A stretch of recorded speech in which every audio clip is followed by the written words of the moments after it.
મિત્રો, સારી સંગતથી આપણને શું શીખવા મળે છે તે આપણે એક નાની મોટી સ્ટોરી દ્વારા સમજીએ. મિત્રો, એક વખત આઈન્સ્ટાઈનનો ડ્રાઈવર હતો. તે હંમેશા આઈન્સ્ટાઈનની સાથે રહે. આઈન્સ્ટાઈન જ્યાં જ્યાં લેક્ચર દેવા જાય ત્યાં સાથે સાથે ડ્રાઈવર પણ જાય અને ત્યાં બેસીને ધીરે ધીરે બધા લેક્ચરો સાંભળે. ધીરે ધીરે કરીને બધા લેક્ચરો મોઢે પાકા કરી લે છે. એક દિવસ તે આઈન્સ્ટાઈનને કહે છે કે મને તમારા લેક્ચરો બધા મોઢે પાકા થઈ ગયા છે ને હું તમારી જગ્યાએ ઉભા રહીને લેક્ચર આપી શકું છું.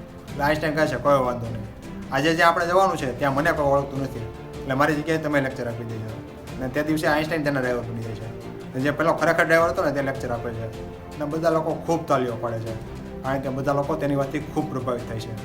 તેમાંથી એક નાનો અમથો છોકરો ઊભો થાય છે અને તે ખૂબ અઘરો પ્રશ્ન પૂછી લે છે.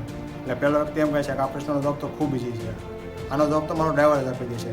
અને તે દિવસે તેનો ડ્રાઈવર આઈન્સ્ટાઈન બનેલા હતા અને તેનો જવાબ આઈન્સ્ટાઈન આપી દેશે.